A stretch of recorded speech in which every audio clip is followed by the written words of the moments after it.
Luciani. A continuación vamos a tener la ponencia del doctor Rafael Luciani, miembro de la Comisión Teológica del Sínodo de los Obispos, Teología y Práctica de la Sinodalidad a la luz del documento preparatorio. El doctor Rafael Luciani es un laico venezolano, doctor en teología, profesor de eclesiología y del Concilio Vaticano II, es titular por la Universidad Católica Andrés Bello de Caracas y extraordinarius en la Facultad Eclesiástica de la Escuela de Teología y Ministerio del Boston College. Es miembro del equipo de reflexión teológico pastoral del CELAM y del equipo teológico asesor de la presidencia de la CLAR.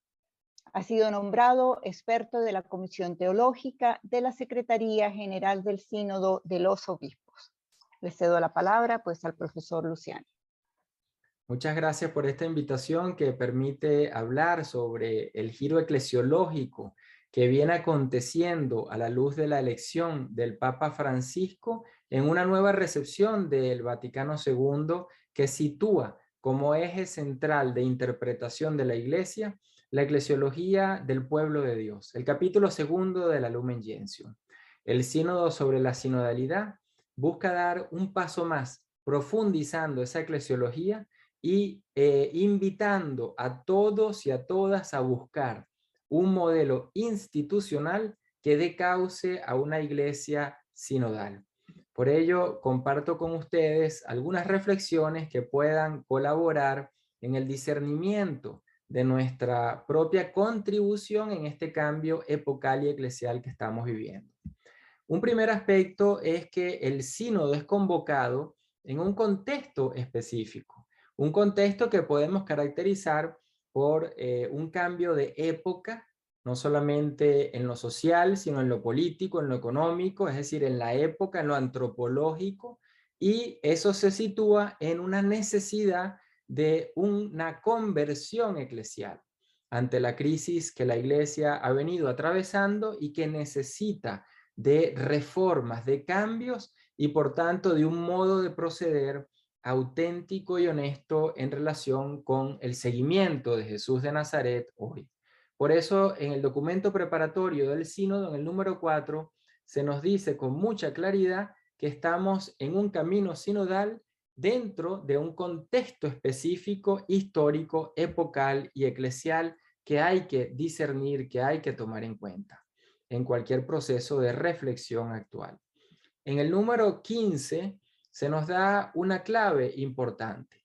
Se parte de las iglesias locales. Se trata de una recepción de la eclesiología de las iglesias locales que el concilio había dado como forma de la iglesia, una iglesia de iglesias, y que hoy en día busca situarse al centro del proceso de una vida eclesial y por tanto el punto de partida para cualquier conversión y cualquier renovación y reforma. Por ello los números 14 y 26 nos sitúan en lo que es el primer nivel en el ejercicio de la sinodalidad, como son las diócesis, porque es desde ahí, desde esa consulta al pueblo de Dios y como pueblo de Dios, que caminamos juntos hacia la renovación eclesial. Pero hemos de preguntarnos si estamos revisando en un sínodo al ser y al obrar de la iglesia, qué eclesiología estamos viviendo, qué eclesiología hemos estudiado o estamos practicando, que ha de ser discernida y por tanto desde ahí encontrar aquellos elementos que hemos de cambiar, que hemos de alinear con el Concilio Vaticano II para superar ese modelo preconciliar que sigue manifestándose a través de mentalidades y prácticas clericalistas. Por ello, no es un sínodo sobre un tema, como puede ser el de los jóvenes, la familia, la Amazonía. Es un sínodo sobre el ser y el obrar mismo de la Iglesia. En el documento preparatorio del sínodo se nos dice con toda claridad en el número 6, la misma Iglesia, podemos verlo en la lámina, debe afrontar la falta de fe y la corrupción también dentro de ella. Y nos sitúa ahora en ese contexto que está llamado a cambiar. Dice en el segundo parágrafo de la lámina, en el número 6 del documento preparatorio, la iglesia entera está llamada a confrontarse con el peso de una cultura impregnada por el clericalismo, heredada de su historia y de formas del ejercicio de la autoridad en las que se insertan los diversos tipos de abuso de poder económicos, de conciencia y sexual. Estamos en lo que se llama el clericalismo, como una forma de ejercicio de la autoridad que decanta en una cultura de abusos y que no hemos terminado de superar cuando el propio Concilio Vaticano II nos invitó a reformar ese modo de ser preconciliar. Por tanto, puede haber conversión solo con una buena intención. Bastaría solo el cambio personal, ¿no? El documento preparatorio nos invita a lo siguiente: es impensable, dice en ese mismo número 6, una conversión del accionar eclesial sin la participación activa de todos los integrantes del pueblo de Dios. Es decir, que no puedo cambiar como sujeto aislado, sino en el marco de las relaciones que me constituyen como pueblo de Dios. ¿Y por qué como pueblo de Dios? Porque la búsqueda de un modelo institucional sinodal ha de partir de la forma en que la Iglesia es y ha de operar a la luz del Concilio Vaticano II. Y por tanto, esa Iglesia, pueblo de Dios, que nos deja la Lumen Gentium, es el eje central para poder superar cualquier forma de clericalismo. Ya el Papa Francisco lo dice, que el clericalismo desprecia, separa, frustra al pueblo de Dios, no nos entiende como una totalidad, sino desde relaciones de subordinación y superioridad. Ronaldo Muñoz ya en el año 74 escribía cómo la institución clerical es un obstáculo estructural, es decir, de toda ella como sistema para descubrir el evangelio, porque una iglesia clerical es una iglesia autoritaria. Y el reporte australiano, un estudio muy interesante que se hace a nivel interdisciplinar e interinstitucional, llega a decir como gran interrogante que hemos de traer a este proceso de discernimiento actual al que nos invita el sínodo, si no estamos ante un fracaso del modelo institucional, de un modelo eclesiológico, como dice el reporte australiano, cuya inspiración es constantiniana, ontológica y de la sociedad desigual. En el fondo, también esto afecta el modo de liderazgo del ministerio ordenado como lo hemos entendido. El reto es cómo superar este clericalismo que se manifiesta a través del ministerio ordenado y alinear nuevamente la teología y la práctica del ministerio con la eclesiología del pueblo de Dios. El Papa Francisco lo coloca en una frase muy provocativa en su mensaje a la Curia del 2014, cuando habla del complejo del elegido.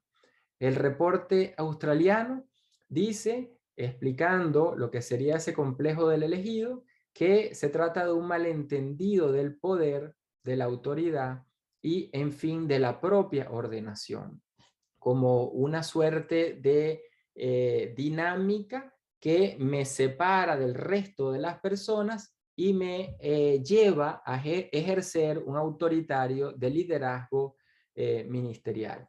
Por ello, estamos ante un tema que afecta a la totalidad de la iglesia en sus relaciones, en sus dinámicas comunicativas y en sus instituciones y estructuras.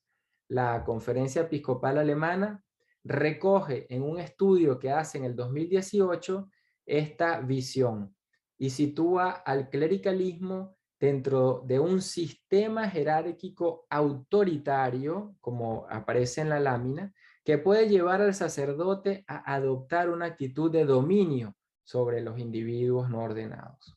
Estamos ante un modelo eclesiológico y por tanto hemos de preguntarnos qué eclesiología estudiamos, qué eclesiología estamos viviendo. Y si estamos viviendo en una eclesiología preconciliar, aunque manejemos conceptos conciliares, estamos ante el deber de hacer un profundo discernimiento de ese modelo de iglesia como pueblo de Dios, capítulo 2 de la Lumen Gentium, que tiene que ser el central en este momento de cambios necesarios y de conversión necesaria para la institución eclesiástica. Ya decía Congar, el gran perito del concilio, teólogo dominico, que estamos muy lejos, como pueden leer en la lámina, estamos muy lejos de haber sacado las consecuencias del redescubrimiento llevado a cabo en principio globalmente, del hecho de que toda la iglesia es un único pueblo de Dios y la componen los fieles con los clérigos. Un único pueblo de Dios.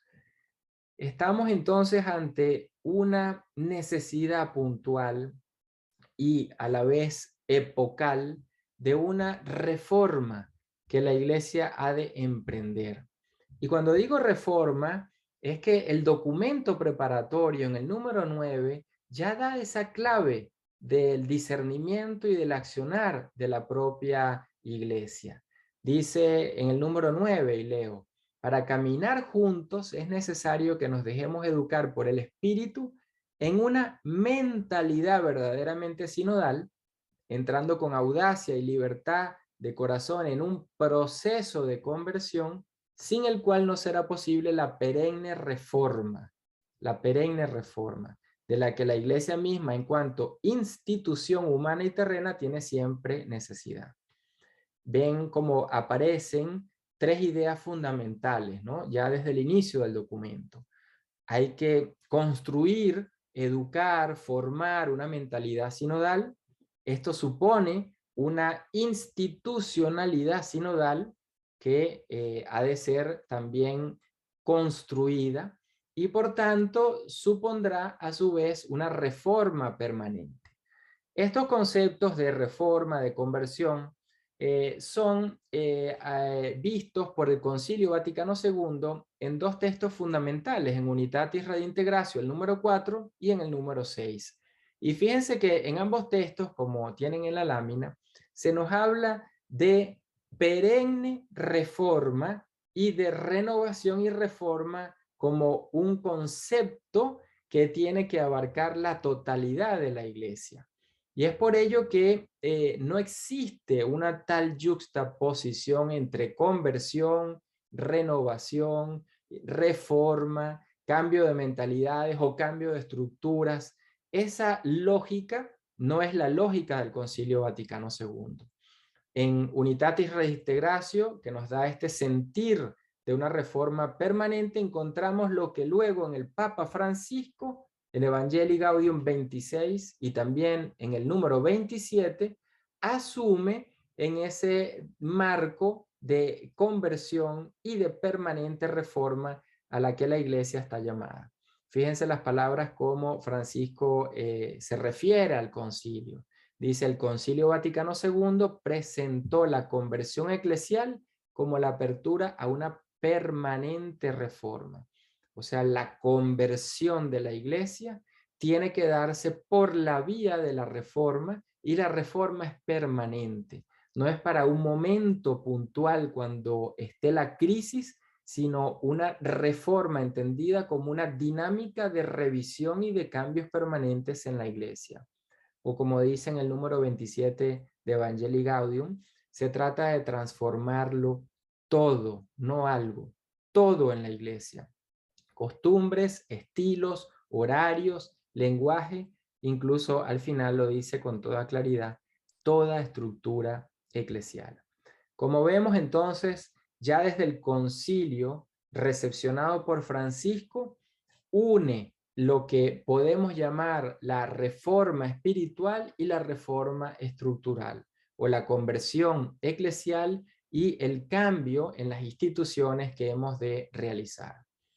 Se trata de algo que ya los obispos latinoamericanos en Aparecida, la Quinta Conferencia General del Episcopado Latinoamericano, nos había dicho en los números 365 y 367. ¿Qué dice el 365? que hemos de abandonar estructuras caducas que ya no favorecen la transmisión de la fe. Un llamado muy importante cuando hemos visto al inicio de esta presentación que el sínodo nos sitúa en un cambio de época y en una necesidad de una conversión de la iglesia a la luz de la crisis que está viviendo. Y en el número 367, los obispos latinoamericanos han dicho que las reformas son espirituales, pastorales e institucionales.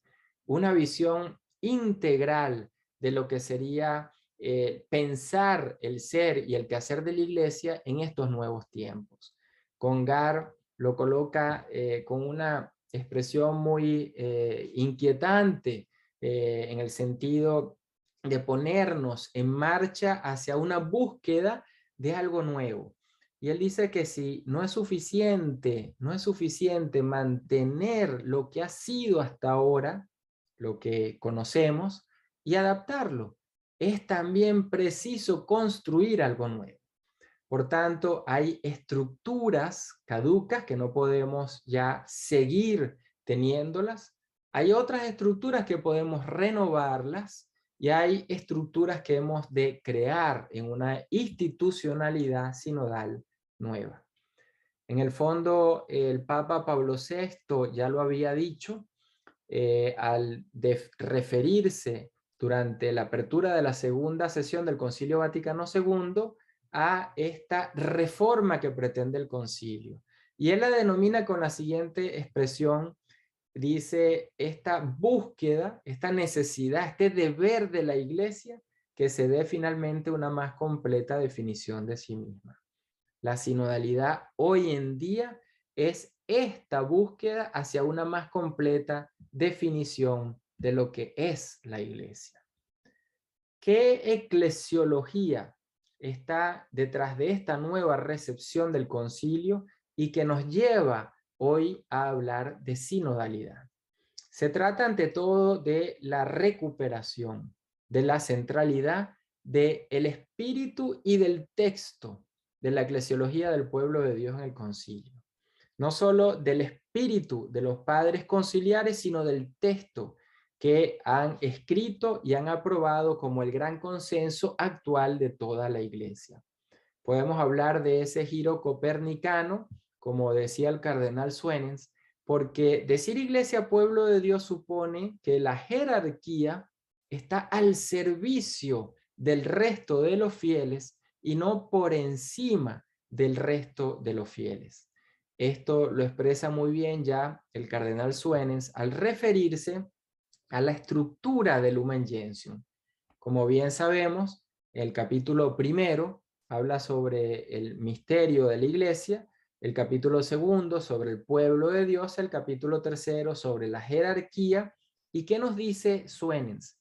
Ha habido durante los debates del concilio una inversión de los capítulos, porque el que estaba previsto como segundo, que era el de la jerarquía, se coloca como capítulo tercero para dar paso al capítulo segundo actual que tenemos, que es el de pueblo de Dios. Esto supone no solo un cambio de lugar en dos capítulos, sino una visión de iglesia que se trasluce a lo largo del documento. El Papa Francisco es entrevistado en el 2013 por Espadaro y lo dice con estas palabras que pueden leer en la lámina. La iglesia es la totalidad del pueblo de Dios. O aún más lo define él diciendo, ser iglesia es ser pueblo de Dios. Por tanto, ser iglesia, cada fiel en la iglesia, en relación e interacción con el resto, conforma esa totalidad que se llama pueblo de Dios.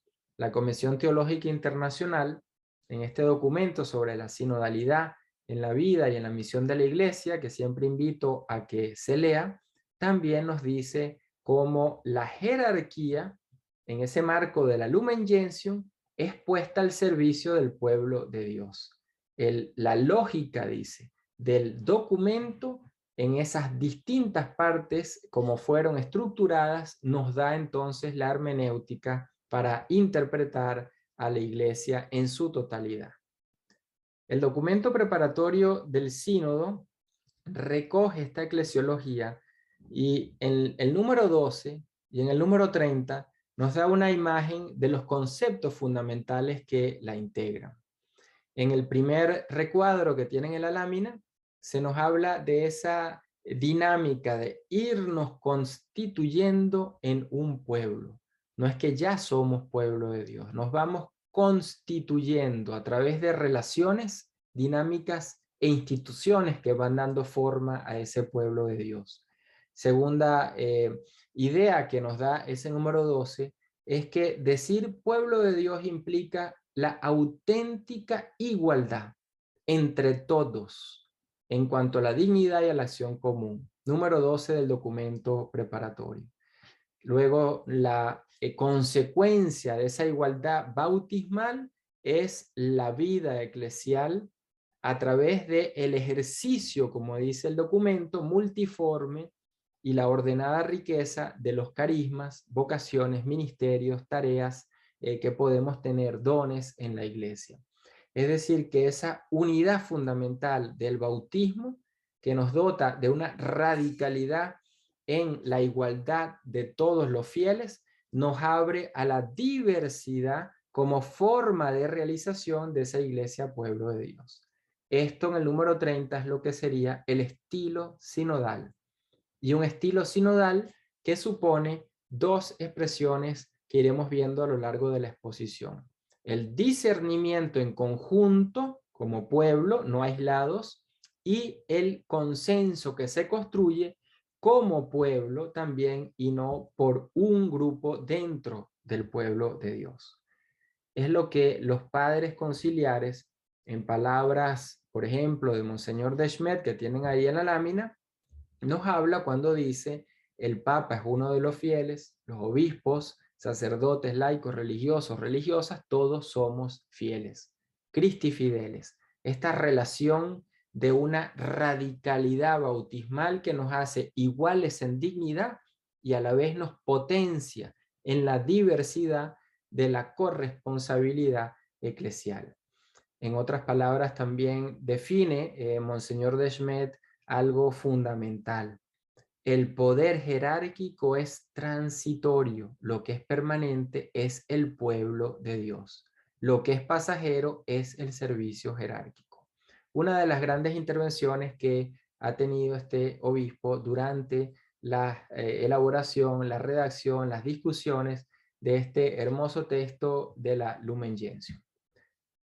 A la luz de este contexto eclesiológico, el documento preparatorio en el número 13 nos da la clave de lo que es este giro copernicano que viene en proceso en esta nueva recepción del concilio. Y se trata de una teología del sensus fidei que hoy se rescata y que busca dar forma a esta manera de proceder a la cual la Iglesia ha de pensar para poder hacerla suya de modo integral e institucional. Dice en el número 13, citando a la Lumen Gentium 12, este sentido sobrenatural de la fe, este sensus fidei, de todo el pueblo, no de algunos, cuando desde los obispos hasta el último de los fieles laicos presta su consentimiento. Fíjense que aquí aparecen entonces dos conceptos que iremos también explorando, ¿no? La totalidad de los fieles como sinónimo de lo que es pueblo de Dios, una vida eclesial que parte de su organicidad, es decir, de esa interacción en conjunto, no de los fragmentos aislados o de pequeños grupos, y de una corresponsabilidad como acción en conjunto de deberes y derechos de todos y cada uno de los fieles. Y esto tiene una finalidad específica: construir el consentimiento universal en las cosas de fe y de costumbres.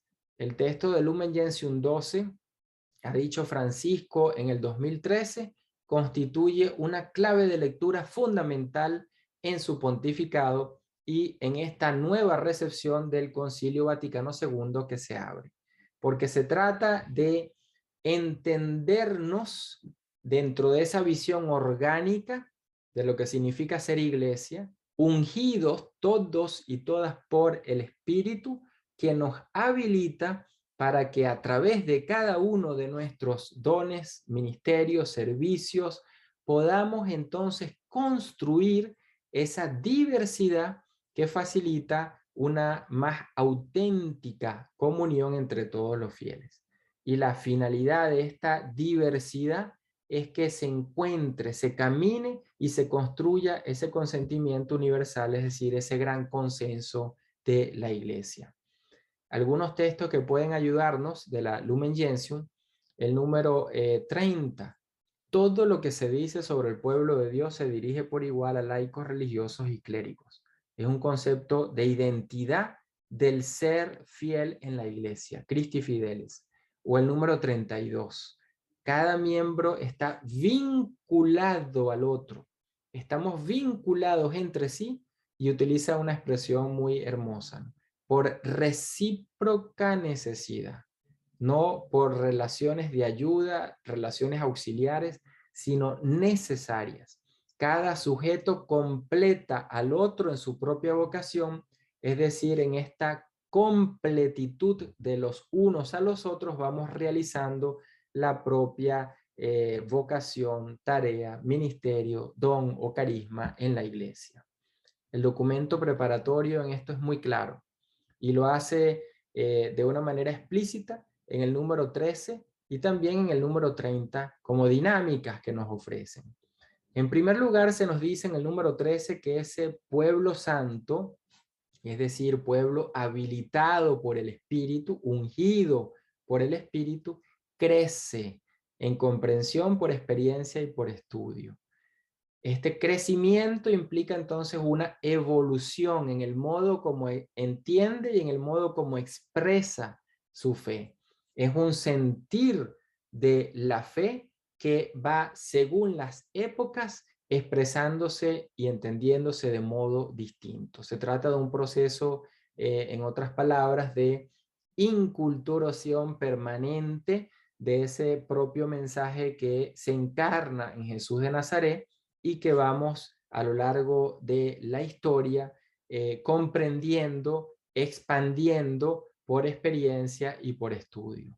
O el documento también nos ayuda a través de una cita que hace de San Agustín a entender que estamos siempre en una dinámica, en esa lectura de la palabra de Dios, en esa comunión fraterna, en esa fracción del pan y la oración, una dinámica que siempre ha de construir la maravillosa concordia de pastores y fieles, refiriéndose a la Dei Verbum. Esta maravillosa concordia entre los pueblos cristianos, a la luz de la conspiración, como decía San Agustín, supone entonces un modo de proceder en el que siempre el discernimiento, número 30 del documento preparatorio, y el consenso sean las dos bases fundamentales de una iglesia sinodal. ¿Y por qué el discernimiento? Porque no es un discernimiento individual, es un discernimiento en conjunto. Y no es un consenso de un grupo, es el consenso de toda la iglesia, un consenso eclesial lo que está en juego.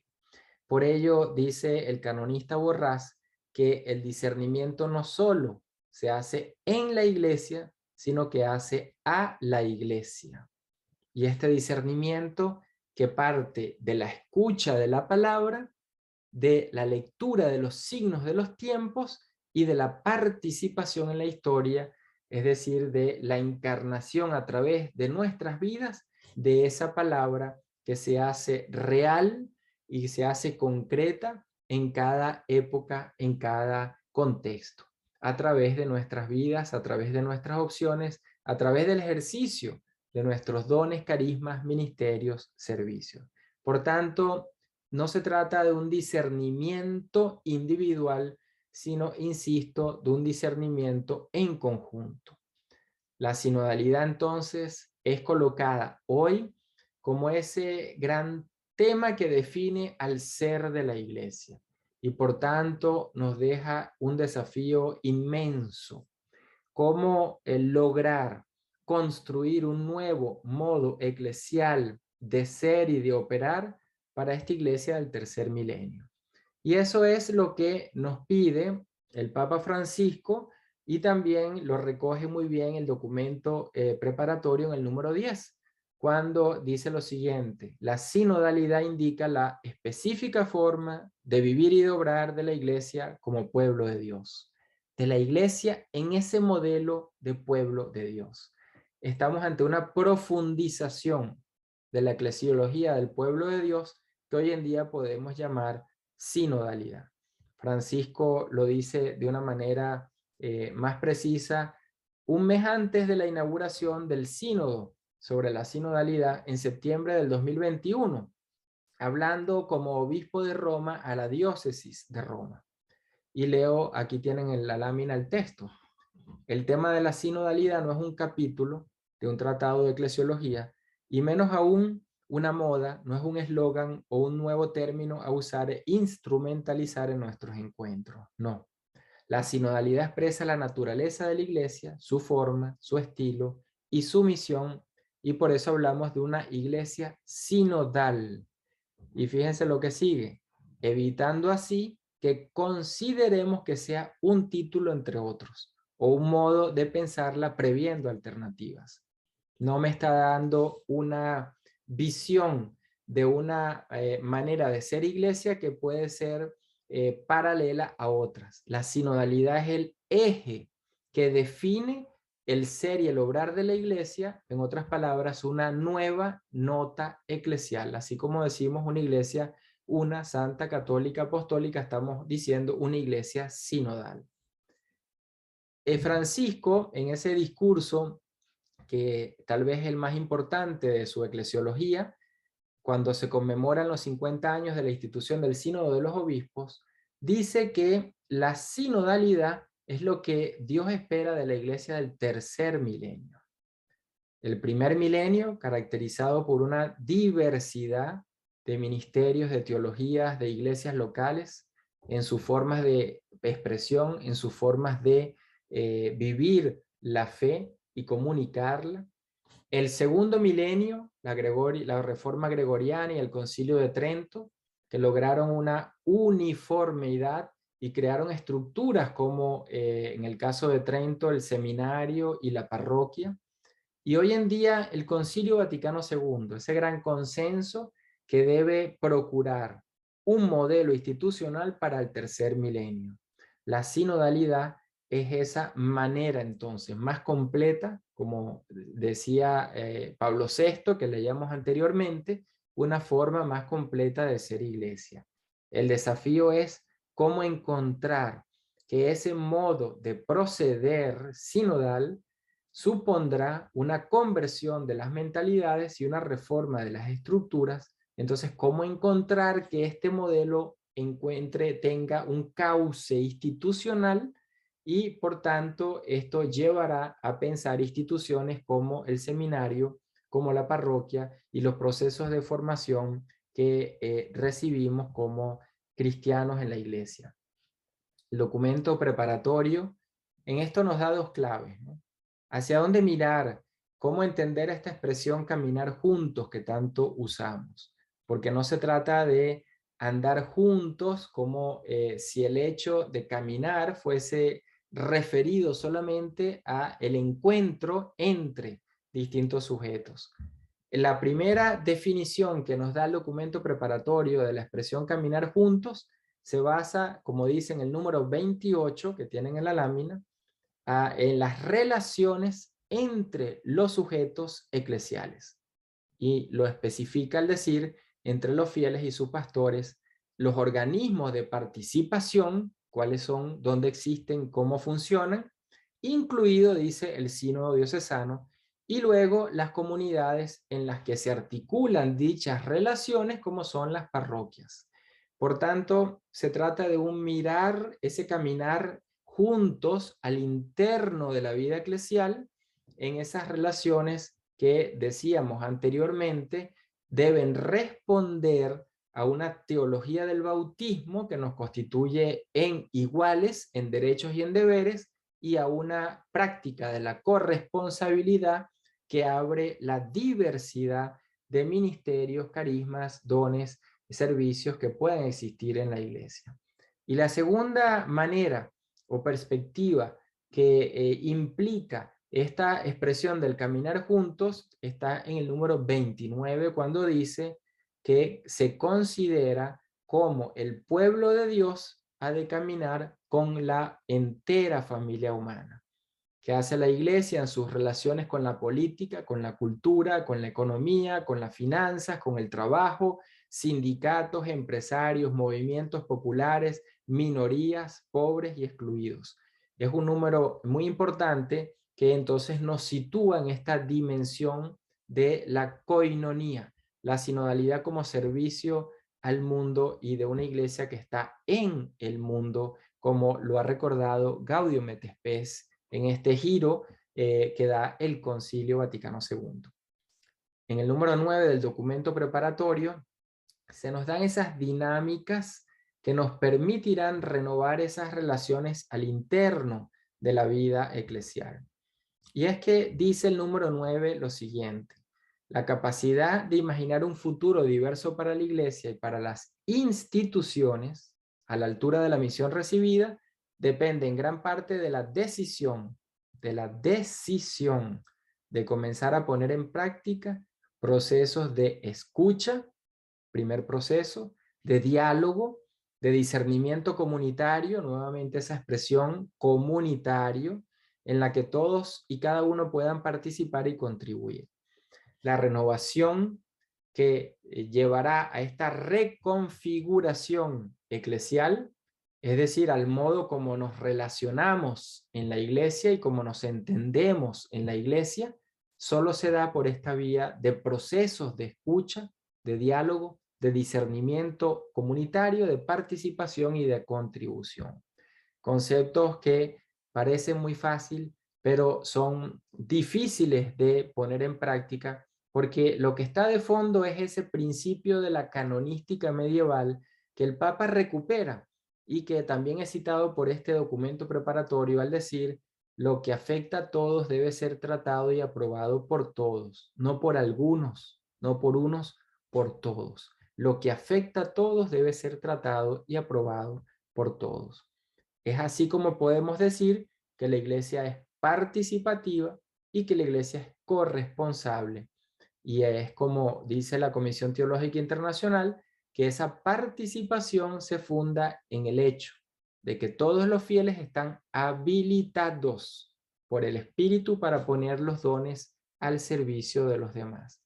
No es, por tanto, una concesión, sino es una consecuencia de la habilitación del Espíritu en cada uno de nosotros, el hecho de que tengamos el deber y el derecho de participar, de tratar, de discernir y de decidir todo aquello que en la iglesia se decida por el bien de la misión y del anuncio del evangelio. Estas dinámicas entonces comunicativas que ofrece una iglesia sinodal las podemos ver en este texto de la Comisión Teológica Internacional, que siempre invito a leer, sobre la sinodalidad en la vida y en la misión de la iglesia.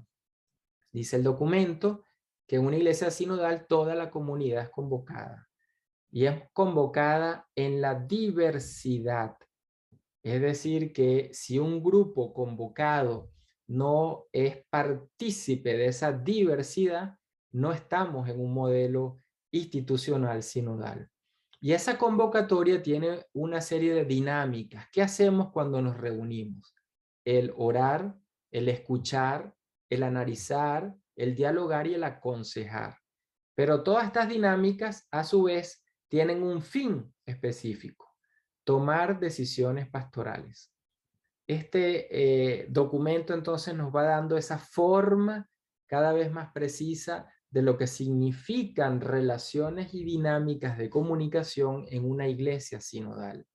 No nos reunimos solo para orar por sí mismo o para escucharnos y saber más acerca de cada uno, cada una, o para analizar algún texto, sino en el marco de todas estas dinámicas nos reunimos para tomar en conjunto decisiones pastorales. decisiones que afectan la misión de la iglesia. En el documento preparatorio número 15 nos dice cómo hemos de descubrir entonces el rostro y la forma de una iglesia sinodal. Y este rostro y esta forma solo se da bajo el modelo de iglesia pueblo de Dios como totalidad, en la que el colegio episcopal, el obispo de Roma, se insertan como fieles más de ese pueblo de Dios. Y en conjunto, es decir, en escucha recíproca, van caminando hacia su conversión y hacia la reforma institucional. Es lo que Francisco dice en ese discurso a los 50 años de la institución del Sínodo de los Obispos. Cito de acá que tienen en la lámina. Una iglesia sinodal es una iglesia de la escucha con la conciencia de que escuchar es más que oír, pero es una escucha recíproca en la cual cada uno tiene algo que aprender. Escucha recíproca. No escucho para saber la opinión, no escucho como si estuviera realizando una encuesta, escucho de modo recíproco. Cada uno tiene algo que dar, cada uno tiene algo que ceder. Entre ambos aprendemos algo nuevo. Surge esa novedad de la cual la escucha es proceso que permite que salga esa precisamente novedad. El camino entonces sinodal, cuando hablamos de ese proceso, de ese caminar juntos, está pues caracterizado por este carácter de reciprocidad y de vinculación. Escuchamos a algunos, escuchamos a grupos de personas, escuchamos la realidad que clama, pero ¿qué hacemos con esa escucha? La vinculación es fundamental, porque aquello que he escuchado ha de ponerme en movimiento, en discernimiento en conjunto para reflexionar el modo de ser y de proceder hasta ahora y reconocer los cambios que el Espíritu pide a la iglesia. Por eso el canonista Borrás dice que el Espíritu habla a través de mediaciones, pero no solo la lectura del Evangelio o el silencio de la oración, dice él, o la lectura creyente de la vida, sino también la confrontación de los puntos de vista. No permitir la libertad para la expresión de puntos de vista distintos obstaculiza al espíritu que nos ha habilitado para poder expresarnos y construir juntos eso que llamamos la Iglesia Pueblo de Dios. En el número 11 del documento preparatorio se nos da un ejemplo que es tomado de ese primer milenio al cual refería hace un rato, que nos da las prácticas que el obispo, por ejemplo, San Cipriano tenía y que constituye para el documento un modelo episcopal que se vive en clave sinodal. Porque decía San Cipriano que nada de lo que él hacía lo realizaba sin el consejo de su presbiterio, pero a la vez con el consenso del pueblo. Es decir, teniendo el consejo del presbiterio, tenía aún así que construir el consenso con el pueblo.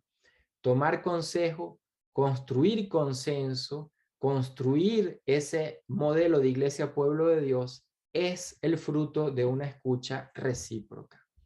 Por ello, el vínculo, en el número 14, el vínculo entre ese sensus fidei que veíamos de todo el pueblo de Dios, incluido en él el Papa y los obispos, como todos los laicos, laicas, religiosos, presbíteros, incluido en esa totalidad, construyen juntos ese consenso de toda la iglesia. No el consenso del obispo, no el consenso del Papa, el consenso eclesia, el consenso de toda la iglesia, a partir de la puesta en práctica del sensus fidei. El gran reto, entonces, que esto lleva, para ir terminando, es que la escucha, en la medida en que es vinculante, debe enseñarnos a que todas las elaboraciones de decisiones en la iglesia sean fruto de un trabajo de común discernimiento, de consulta y de cooperación. Como dice el documento de la Comisión Teológica Internacional, que pueden ver en la lámina, porque de ese modo las decisiones que competen a la autoridad habrán sido tomadas en el marco de un proceso donde quien decide ha participado, junto con el resto de los fieles. Y este modo entonces de proceder nos ubica hoy en día en la necesidad de crear una nueva cultura eclesial. Como dice la Comisión Teológica, el sensus fidei, con el que están marcados todos los fieles, un primer elemento, el discernimiento obrado en diversos niveles de realización de la sinodalidad, nivel local, nivel regional o nivel universal, y la autoridad de quien ejerce el ministerio de la unidad y del gobierno, están todo ello unido en ese concepto que llamamos pueblo de Dios. El vínculo entonces entre todos, pueblo de Dios, algunos, episcopado, y el uno, papado, ha de ser el gran reto de una iglesia en clave sinodal. Estamos pues llamados a sinodalizar la iglesia, no simplemente a hacer pequeñas estructuras o pequeñas maneras de tratarnos sinodales. Sinodalizar es construir estilos, estructuras, procesos y acontecimientos. En el número 27 del documento preparatorio se nos dice que los estilos tienen que ver con la forma de vida y de acción ordinaria de cualquier fiel como pueblo de Dios en la iglesia. O así lo explica la Comisión Teológica, ¿no? El estilo peculiar que califica la vida y la misión de la iglesia, expresando su naturaleza como caminar juntos y reunirse en asamblea.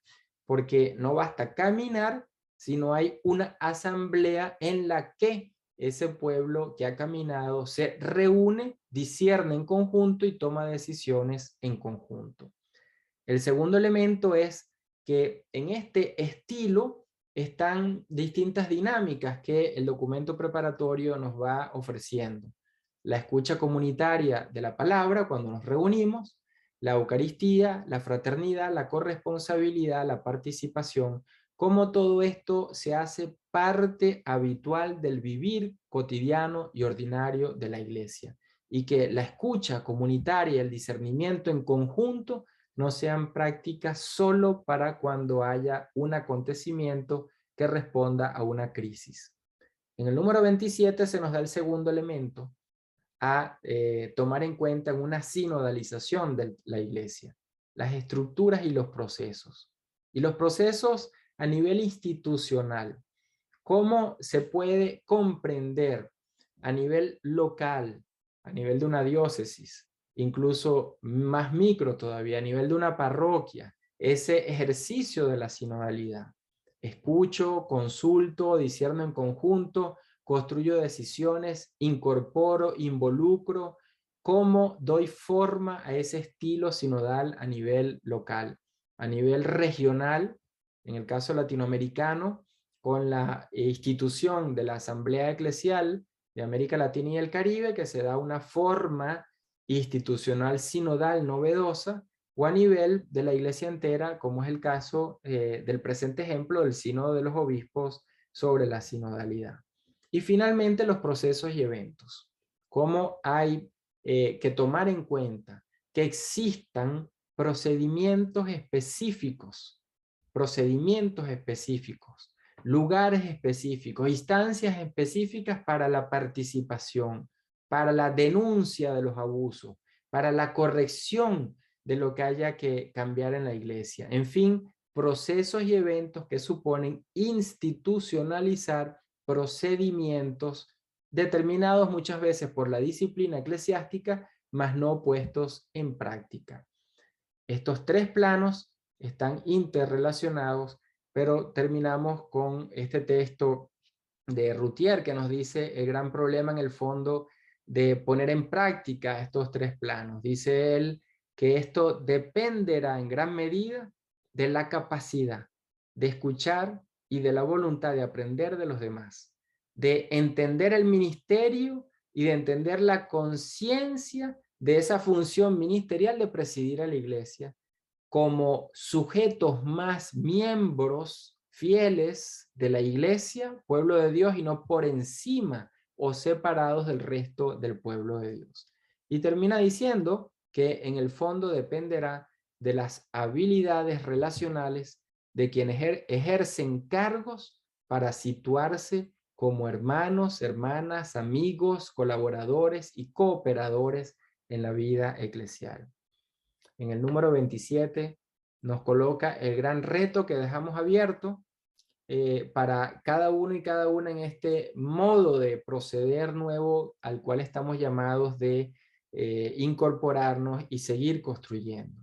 Si no se institucionaliza, no habrá un cauce adecuado para que la sinodalidad tenga vida, para que se encarne. Es lo que dice el número 27 del documento preparatorio. Si no se encarna, Leo, en estructuras y procesos, el estilo de la sinodalidad fácilmente decae en el plano de las intenciones y de los deseos al de la retórica. Mientras los procesos y eventos, si no están animados por un estilo adecuado, resultan una formalidad vacía. Tenemos pues el gran reto de comprender una conversión personal, pastoral, al lado de una reforma institucional de las formas y los procedimientos que implica entonces una revisión integral de la iglesia y buscar cómo construir entre todos un nuevo modelo institucional para una iglesia sinodal.